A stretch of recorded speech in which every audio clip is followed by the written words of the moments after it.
Hi, we are the LinkinBot team, composed by Beatriz Oliveira, Vasco Magolo, Samuel Silva and Miguel Correia, students of Science and Technology and GPSI in the High School of Santa Maria da Feira.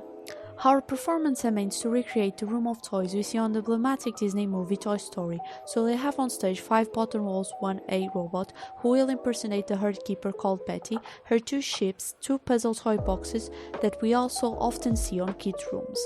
We also have a Lego robot, but as you all know, in the film Toy Story there is a villain named Sid who destroys toys and then uses the remaining pieces to build new terrifying toys.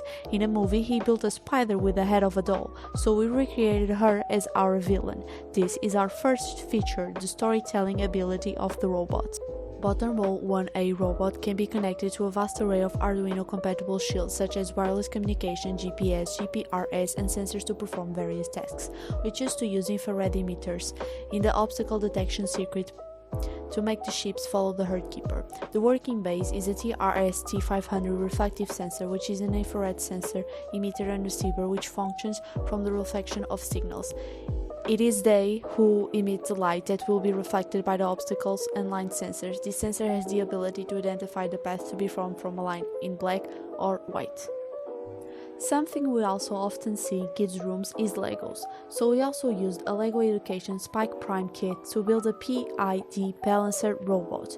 We based the start of the robot on a project that we found online, but all the rest of the robot was built by us.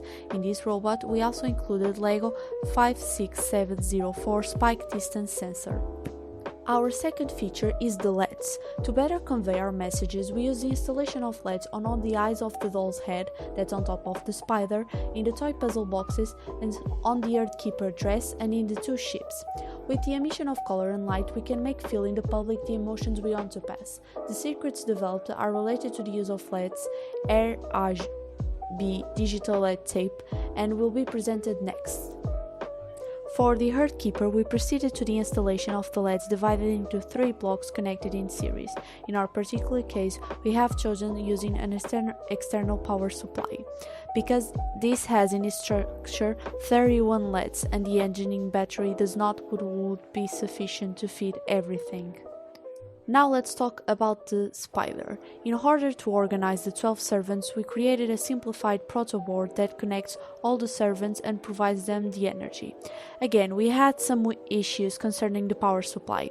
After some tries and some math, we opted also for a power bank to feed the servants and a 9-volt battery to power the Arduino. Even though it only supports 5 volts, it has a built-in voltage regulator. The box puzzle toy circuit is similar to the one in the herd keeper, but with only 5 individual LEDs, which were directly connected to the engine.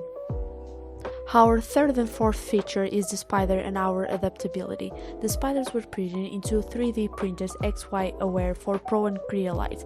We used 4 golden and black ABS reels until we had all the desired pieces. We ended up only using the gold ones. The project on which we based used Nano Arduino, but we used a Mega Arduino because the Arduino Uno can only control 12 servants, and with the addition of the 360 servo Modelcraft Miko Servo MC1811, this was no longer enough, so we had to do this upgrade. We used servo standard XC5010 6-key G, so we had major changes in the shape and geometry of the spider. For the herd keeper arm to gain mobility, we added a 12-key XZ90 servo. For the button roll 1A robot, we used C language and the Lego robot was programmed in Python. The biggest difficulties were in the process of building the spider. The 3D printer did not give us the pieces exactly as we designed them, so after printing we had to sand all the pieces manually to refract the friction and add grease. After they were assembled, we had to calibrate the servants. We had to come up with a 0 point where the rotation starts so that everyone is in line. We ran the program with all the pods at 90 degrees. This was a very critical step. In a button roll 1A robot, and given that we use engines without encoders, the friction was the biggest challenge, being the most inconstant variability. And use of power banks on all robots led to mass-centered changes, which also led to changes in programming. With the Lego robot, we did a gyroscope robot. Our knowledge in mathematics is not enough to calculate the PID, so we had to understand the concept of 3 variables and go for tentative error, which proved to be quite difficult and time-consuming. Thank you for watching!